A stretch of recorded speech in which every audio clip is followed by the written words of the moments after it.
क्या कोई कंपनी उस गाड़ी को डिसकंटिन्यू करना चाहती है या फिर कर सकती है जिसको लेने के बाद लेने वाला उसमें कोई कमी ना निकालता हो? मैं या आप में भी एक या दो छोटी मोटी कमियां निकाल सकते हैं, बट जिसने वो गाड़ी ले ली भाई उसने आज तक उसमें कोई कमी नहीं निकाली। कारण ये है कि वो उसकी सारी रिक्वायरमेंट फुलफिल करती है और उसके लिए वो गाड़ी बन जाती है वैल्यू फॉर मनी। ऐसी ही एक गाड़ी को कंपनी ने डिसकंटिन्यू किया है और वो गाड़ी है मारुति की इग्निस। जी हाँ, बिल्कुल सही सुन रहे हो, मारुति ने इग्निस को डिसकंटिन्यू कर दिया है। कंपनी को ऐसी क्या जरूरत पड़ गई कि भाई वो इस गाड़ी को डिसकंटिन्यू कर दे? क्योंकि जब आपके कस्टमर खुश हैं और उस गाड़ी में कोई कमी नहीं निकाल रहे हैं तो ऐसी कौन सी दिक्कत आ गई कि जिसकी वजह से कंपनी को वो गाड़ी डिसकंटिन्यू करनी पड़ी? तो देखिए, आपको ये समझना जरूरी है कि एक ऐसा प्रोडक्ट जिसमें कोई कमी ना हो, मेरे पर्सपेक्टिव से, आपके पर्सपेक्टिव से,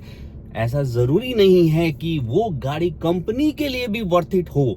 क्योंकि इग्निस एक ऐसा प्रोडक्ट है जिसमें मैं कह पाऊंगा कि अगर उसमें 90% कोई कमी नहीं है फिर भी भाई वो कंपनी के लिए वर्थ इट बिल्कुल भी नहीं थी, क्योंकि कंपनी को वो सेल नहीं दे पा रही थी जिसका अनुमान कंपनी ने अपनी लॉन्चिंग पर लगाया था। आज से 9 साल पहले मारुति ने इग्निस को लॉन्च किया तो उस टाइम उसके सपने तो बहुत बड़े थे कि वो कम्पीट करेगी बड़ी बड़ी गाड़ियों से, लेकिन कहीं ना कहीं वो छुप के रहेगी, शेडो में रहेगी। इवन वो मारुति की अपनी गाड़ियों के बीच ही शेडो में रहेगी और वो आगे निकल ही नहीं पाई। और इसका बहुत बड़ा रीजन उसका डिजाइन थीम है। देखिए, मारुति यहां पर ये नहीं समझ पाई कि भाई ये प्रोडक्ट किसके लिए बनाया जा रहा है। ना तो वो मिनी एसयूवी सेगमेंट में जा पाई और ना ही वो हैचबैक सेगमेंट में आ पाई।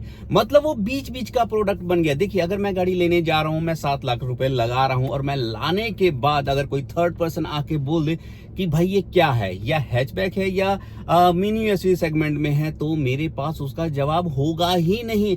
और ऑनेस्टली मैं उसको समझ नहीं पा रहा हूं कि वो किस मकसद के हिसाब से लॉन्च की थी। देखिए, गाड़ी में कोई कमी नहीं, इसलिए मैं बोल रहा हूं क्योंकि इसका engine 1.2 litre naturally aspirated engine 4 cylinder engine था और वो भी भाई 83 bhp की पावर और 113 Nm का टॉर्क। मतलब कि इंजन वाइज उसमें कोई भी कमी नहीं थी। सबसे बड़ी बात भाई उसकी माइलेज का तो तोड़ ही नहीं था, क्योंकि विद इन सिटी में भी वो 20 की माइलेज आपको निकाल कर देती थी। आजकल 20 की माइलेज कौन सी गाड़ी देती है? अब सोच के बताओ और कमेंट करो, क्या ऐसी कोई गाड़ी है आज की डेट में कि भाई 20 की माइलेज विद इन सिटी देती है? लेकिन इग्निस देती है। फिर भी ऐसा क्या हुआ कि कंपनी को भाई ये डिसकंटिन्यू करना पड़ा? क्योंकि इसकी सेल नहीं हो पा रही है। तो मारुति इग्निस के सेल ना होने का जो सबसे बड़ा कारण पता क्या है? एक तो पहला मैंने बता दिया डिजाइन थीम की भाई ओवरऑल वो कहीं से भी गाड़ी ना वो हैचबैक लगती है ना मिनी एसयूवी सेगमेंट में लगती है। और दूसरा सबसे बड़ा कारण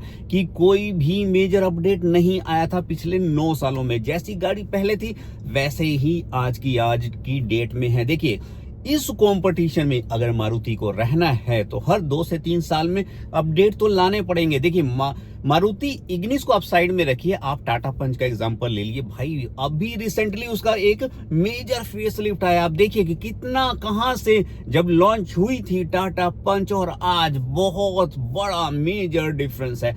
मारुति यहां पर पीछे रह जाती। देखिए, ऑटो सेक्टर में अगर आपको रहना है तो आपको हमेशा अपग्रेड करना पड़ेगा अपने आप को। मारुति यहां पर फेल हो गया और इसी वजह से उसको ना चाहते हुए भी इग्निस को डिसकंटिन्यू करना पड़ा। प्रोडक्ट वाइज उसमें कोई भी कमी नहीं थी, लेकिन 2-3 चीजों की वजह से उसकी सेल नहीं हो पा रही थी। तो कंपनी भी क्या करे, अगर किसी प्रोडक्ट से सेल नहीं आ पाएगी तो उसको भाई डिसकंटिन्यू तो वो करेगी ही करेगी। लेकिन अब बात करते हैं कि अब इसके अलावा क्या। देखिए, सबसे बड़ा मेजर डिफरेंस मैंने बता दिया। एक डिफरेंस और है इसकी सेल का, क्योंकि इसी प्राइस रेंज में मारुति की खुद की 2-3 गाड़ियां हैं, बलिनो है, वैगन आर है। मतलब ये मार्केट को खा गई हैं। मतलब प्योरली भाई या तो बंदा बलिनो ले लेता है या फिर बंदा वैगन आर पे चला जाता था। ये बीच में फंस कर रह गई थी और यही एक बड़ा मेजर डिफरेंस बना इसको डिसकंटिन्यू करने का।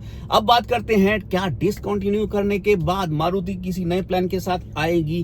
तो ऑफिशियली यस, 100% मारुति का प्लान है। अनुमान ये लगाया जा रहा है कि अगले 1 साल तक तो आ जाएगी। देखिए, अगर आपको मार्केट में रहना है तो ये जो सेगमेंट है मिनी एसयूवी वाला अभी भी खाली है मारुति के पर्सपेक्टिव से। बस उसको एक चीज का ध्यान रखना है कि भाई जो अब मिनी एसयूवी सेगमेंट में वो अपनी मारुति की गाड़ी जो लॉन्च करेगा ना भाई, एक तो उसका डिजाइन सही होना चाहिए, उसका इंटीरियर थोड़ा अपग्रेडेड हो, तो आई बेट यू कोई भी उसको बीट नहीं कर पाएगा। लेकिन अब देखते हैं कि किस नए माइंडसेट के साथ मारुति लॉन्च करती है। अब ये भी नहीं मालूम कि वो जो नया प्रोडक्ट होगा क्या वो इग्निस के नाम से ही लॉन्च होगा या फिर उसको एक नया नाम दिया जाएगा। तो मेनली यही मेजर रीजन है मारुति की तरफ से कि वो डिसकंटिन्यू कर रही है अपनी मारुति इग्निस को। अब खास बात देखिए, क्योंकि मैं बोल चुका हूं आपको कि इस गाड़ी में कोई कमी नहीं है, तो आप आज की डेट में भी अगर आप इसको लेना चाहते हो तो मारुति के शोरूम पे ये गाड़ियां आई थिंक अगले 6 महीने तक रहने वाली हैं, क्योंकि मारुति की प्रोडक्शन जो है ना वो बहुत बढ़िया और बहुत तेजी से होती हैं। तो अभी भी अनुमान ये लगाया जा रहा है कि आज डिसकंटिन्यू हुई है, लेकिन ये अगले 6 महीने तक को शोरूम्स पर मिलेगी डेफिनेटली, और आप इस पर अच्छा डील भी ले सकते हैं, अच्छा डिस्काउंट ले सकते हैं। तो अगर आप इस रेंज में देख रहे हैं गाड़ी तो आप जाकर शोरूम पर विजिट कर सकते हैं। तो इस वीडियो में यही था। अगर वीडियो अच्छा लगा हो तो लाइक करना, कमेंट करना, सब्सक्राइब करना। Till then bye bye, take care.